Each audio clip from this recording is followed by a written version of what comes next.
Bless you. Today, we're watching the most famous killing in history. The 15th of March, 44 BC, in Rome.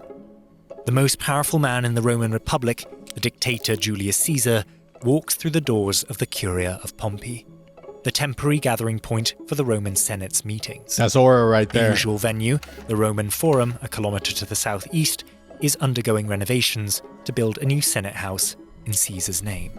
I got a bad feeling about this. No spoilers, but I may know what happened. To Caesar, to Julius Caesar. No spoilers, though. I'm gonna let you guys watch the video. And is unavailable. The Curia, meaning meeting place in Latin, is located at the eastern point of a large open courtyard known as the Portico of Pompey. Compared to the Forum, it's rather secluded. It They had no it direct nice in access Rome. to the side streets of Rome, and the only exits lead directly onto the portico. Today, this area is occupied by a large group of armed gladiators who are loitering near the Curia entrance, trying to stay inconspicuous. Inside the Curia, senators are nervously milling about. They watch as Caesar takes a seat on his golden ceremonial chair at the front of the room. Caesar's right-hand man and closest ally, his co-consul Mark Antony, who had been with him before he entered, is nowhere to be seen. What? Unbeknownst to him, Antony is nearby, just outside, but he's being distracted by another senator. Caesar is alone. Oh no. Across the room, a man rises from the benches and starts walking towards him. Bruh. Is that, what's his name? Broly? What is it? No. Brutus? It's Brutus, right? That's his name. Brutus, right? Oh, that intro goes hard. But first, this video is sponsored by Odoo. This is a Not what I thought he was going to look like. Caesar's death, we have to understand how he got here. In the eyes of Rome's political elite, Caesar had grown too powerful. Over the course of an almost Hey, what's up, 40-year Badia? career, What's up, he reached Rome's Farfadet? highest public office, consul. What do I think about Conquered 6'7"? all of modern-day France and Belgium and parts of Switzerland, Germany, and the Netherlands. You know, for 6'7", I don't feel any type of specific way about it. You know, I know a lot of people hate on it, but that's Gen Alpha stuff. As a Gen Zer, we had our time to be cringe and stuff like that, and it was the funniest thing in the world when you were in it. So I just say let Gen Alpha just have that. Just let them do their thing. You know, let them do their thing. They're just kids. They're just kids right now. Okay, so 6'7", 9'8", 10, 11, like. Have it. I'll have all the numbers. At least they're learning to count. By all accounts, he was a military genius, and charismatic too. His armies, comprised of Roman legions, became loyal to him and only him. His many victories with them made him fabulously wealthy. Finally, Oh, that he had a nose, though. habit of pandering to the masses, opposing unpopular policies, and presenting himself as a man of the people. He became very popular. Perhaps too popular. In 49 BC, fearing Caesar was becoming larger than Rome, the Senate, alongside his chief rival, Pompey the Great, moved against him. They attempted to recall him from his campaign in Gaul and strip him of his military command. A command which gave him legal immunity under Roman law. Sensing that his enemies wished to prosecute him and curb his power on his return to the city, Caesar made a fateful decision. With a legion of soldiers in tow, he crossed the Rubicon River in northern Italy. Oof. The river marked the border between the Roman heartland and its other provinces, and by Roman law, all returning generals had to disband their armies and lay down their arms before crossing it, as to avoid internal conflicts. By deliberately ignoring this, Caesar started a civil war, one that would last 4 years and span the entire Oh, dang. Okay. In March I'm of starting to 45 get it now. BC, I was like, okay. sure, Oh, I didn't know why they wanted to kill Caesar. I thought he was just like chilling. He was just popular. I didn't know what he was doing. Why? Like, I was so confused about why would somebody so popular have people who wanted to assassinate him? But now it makes sense. He started a civil war. having defeated Pompey the Great, the only man that could rival him in influence and wealth. This made him the undisputed most powerful man in Rome. The Senate, an institution that once sought to reduce his power and influence, elected him to the consulship a further 3 times. And finally, in February of 44 BC, granted him the title of dictator for life. Dang. For a time before the foundation of the Roman Republic, For life, Rome that's had not been that ruled long, though. by kings. Tyrannical, cruel kings. When the last monarch, Tarquin the Proud, was overthrown around 509 BC, the Roman people, particularly the conservative aristocracy that would end up forming most of the Senate, vowed that no king should rule Rome again.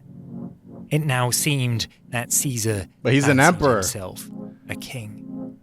He began wearing opulent royal garbs and constructing statues of himself in public. His allies called for extravagant celebrations in his honor and proposed and later succeeded in changing the month of Quintilis, the month he was born, to Julius. Quintilis. We could have had a installed- month named Quintilis.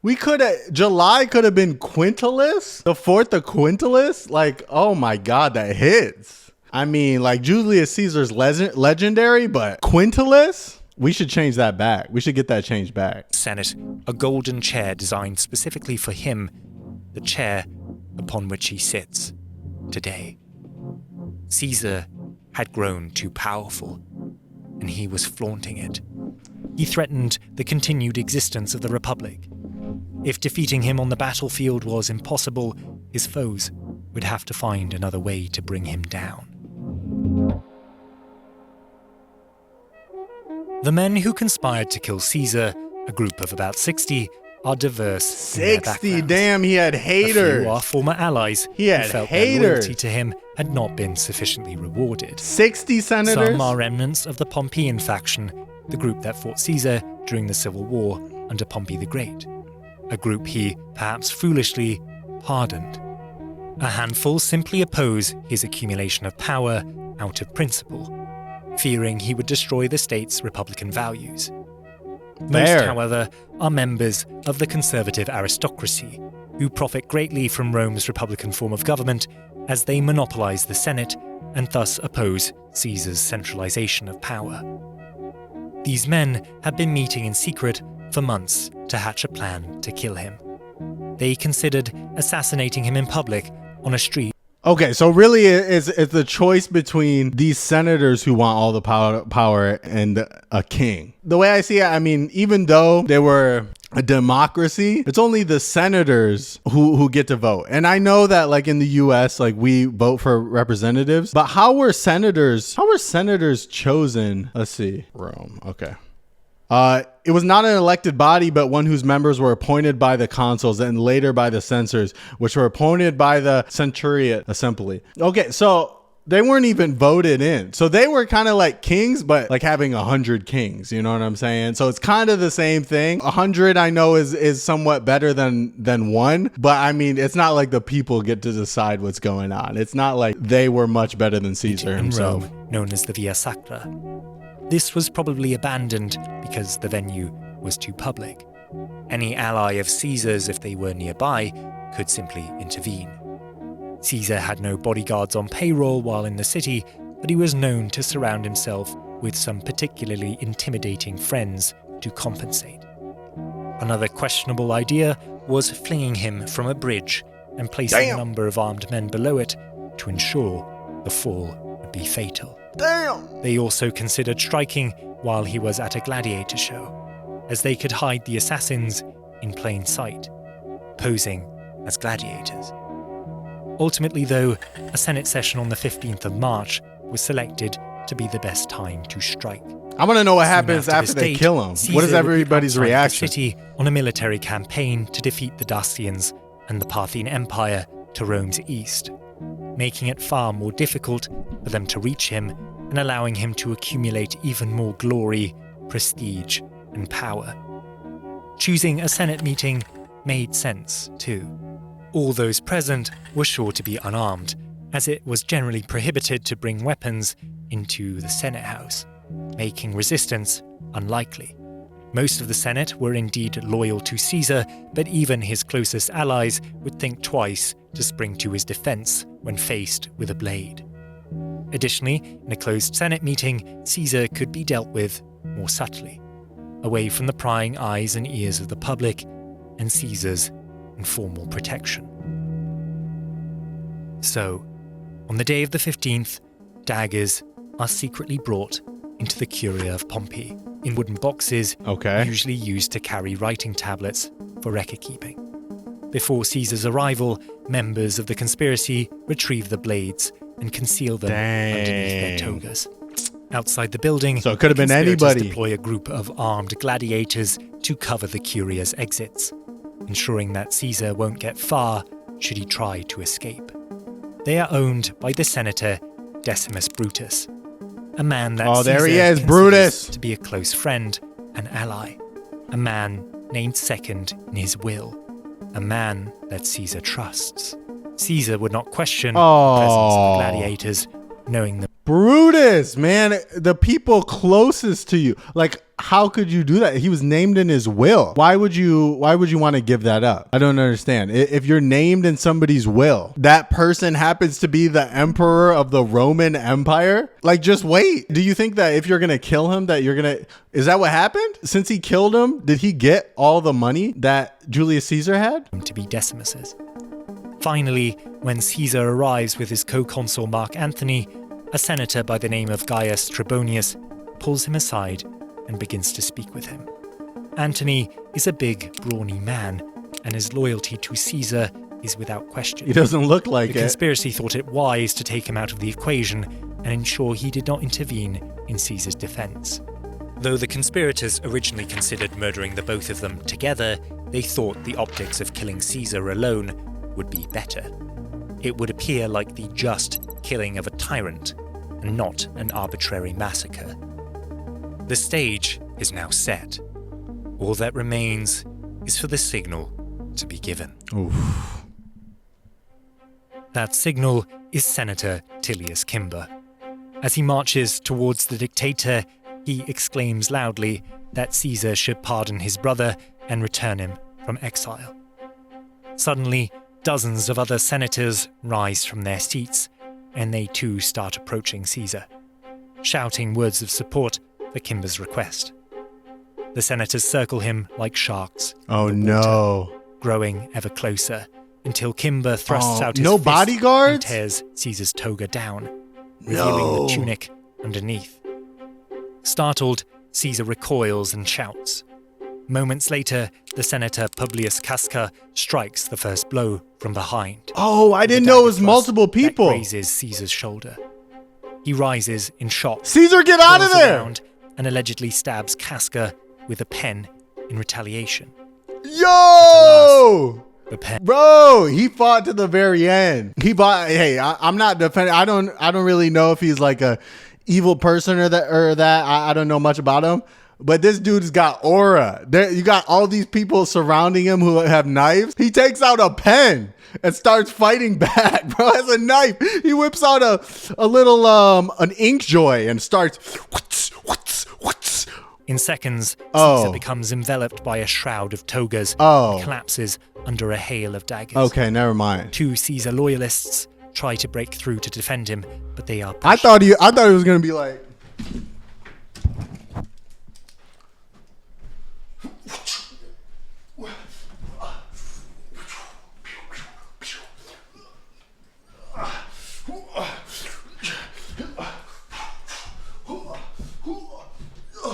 You know what I'm saying? I thought he was going to have a little fight. I thought he was going to have a little get back before he got stabbed. But, you know, and I thought Brutus. I thought Brutus was going to be the only one who stabbed him. That's how I thought it went down, but I don't know. Learn something new every day. A leading conspirator and former Pompeian stabs Caesar in the groin. Oh! A truly humiliating blow. Yo. After inflicting 23 stab wounds, the crowd of assassins stand back and admire their work. The would-be king, admired? The tyrant, is dead. In a twist of irony, Caesar would bleed out beneath a statue of his former Civil War rival, Pompey the Great. A statue he had refused to tear down. That's crazy. Caesar should have seen it coming. According to classical sources, a month before his demise in February of 44 BC, he visited a fortune teller by the name of Spurina. Oh yeah, he Brought should to have her listened to the an fortune animal teller. to be sacrificed. And it is said that on the altar, she could not find its heart in its chest cavity. Super reputable. Seeing this as a bad omen, she warned Caesar his life was in danger. Yeah, everybody knows if you can't find the heart in the goat's chest cavity, you're about to get murdered by 23 senators. They teach you in school. If you don't see a heart in the chest cavity of a goat, it's GG's. The next day, when he returned again with a different sacrifice, she was unable to find part of its liver. Oh, From the entrails of the Not animal, the liver. she divined that Caesar would come to great harm on the Ides of March. I mean, she was otherwise right. known as the 15th, the midpoint of the month. But that wasn't all. The Roman historian Plutarch tells us that on the day before the 15th, Plutarch didn't have a Caesar and nose. a fellow senator began discussing the best way to die. To which Caesar responded, quote, "A death which is unexpected." Ominously, later that evening, when he and his wife Calpurnia were asleep, the windows and doors of their bedchamber flew open simultaneously, rousing Caesar from his slumber. His wife was yet asleep, yet she tossed and turned, muttering something under her breath. The next morning, upon waking up, she begged Caesar not to attend the Senate meeting, for she had dreamt their house had collapsed and seen visions of her holding... No. She knew. She definitely heard something from a senator. She definitely knew. Maybe she was part of it, but no. That dream, I'm telling you right now, that's BS. She wasn't just like, I had a weird dream last night. Don't go to the senator meeting. You might get stabbed a bunch of times. I don't know, though. My dream could be wrong, but I don't know. I had this weird dream of the house collapsing. Caesar's bloodied, lifeless corpse. Caesar was, by Roman standards, not particularly superstitious, but the mounting signs were enough to put even him at unease. To be sure, he summoned his own seers and had them conduct sacrificial rituals. All of them... Got to, just in yielded case. bad Just in omens. case. That was enough for him to postpone the Senate meeting. And he's like, I'll keep this resolving pen on me not just to in attend. case. Then Just in case shit he goes ended up left. going. Well, his old friend, Decimus Brutus, convinced him on the morning of the Senate meeting to ignore the omens and attend anyway. He appealed to Caesar's ego. Would it not appear improper and above all ridiculous or cowardly if Caesar did not show his face at a Bro session was he sweating summoned bullets. merely on the grounds of superstition? Bro was sweating bullets, and he's like, but Caesar, I don't know. I gotta tell you, it'd be really informal if you didn't go today. I mean, there's no particular reason, but Caesar, I mean, today of all days, you want to skip today's meeting? It's super important. What would that sort of behavior do to his reputation? So he went, and on his way to the Curia of Pompey, he was stopped by a man on the street. The man handed him a scroll and urged him to read it immediately, claiming it concerned him. Reports tell us that this scroll supposedly contained details of the plot against him. For one reason or another, Caesar did not read it and walked directly into the lion's den. Oof. Caesar's death would lead to a power vacuum and civil war that determined the fate of the Republic. Caesar's adoptive son, Octavian, and his former consul, Mark Antony, would form an alliance with one of Caesar's most trusted generals, Marcus Lepidus. Together they would hunt down the men that murdered Caesar and crush all who opposed their rule, Damn right. leading ultimately to the fall of the Republic Get it back in and the blood. rise of a hereditary monarchy under the Roman Empire. Octavian would become emperor, and he would not make his father's mistakes. Caesar pardoned many of his enemies, even promoted them and gave them honors. Where others would have destroyed every trace of Pompey, Caesar elected to keep his statues up as a show of grace. His mercy might have killed him. Caesar pardoned many of his enemies, even promoted them, and gave them honors. Caesar would become emperor, and he would not make his father's mistakes. Caesar pardoned many of his enemies, even promoted them, and gave them honors. Where others would have destroyed every trace of Pompey, Caesar elected to keep his statues up as a show of grace. He promoted Brutus? Father's mistakes. Caesar pardoned many. Wait, what? Wait, this dude killed your father and you promoted them? Octavian? Okay. I got confused. Okay, I thought they were talking about Octavian Caesar, but they're talking about Julius Caesar still. Okay. The sword, got you. While he was dying in a pool of his own blood, got you, was a statue of Pompey, staring down at him mockingly. Caesar treated his foes too kindly, got you, and flaunted his power too brazenly, making him a man that people hated, not necessarily a man that they feared. In the words of the historian John Balston, if an authoritarian government was to be established successfully in the Republic's place, it must not be, like Caesar's, an inconsiderate, careless and frank authoritarianism. It must wear a Republican mask, however false. Wait, okay. I mean, okay, they're shitting on Caesar right now, but was he literally not just like insanely successful? I know he died early, but a lot of emperors die early. A lot of emperors get slain. To just say that his empire was careless, is that fair? Is that fair? The guy still conquered so much of the world. But fair enough. That's how Caesar was killed. Okay, it wasn't just Brutus. It was a whole gang of senators. What's the next video?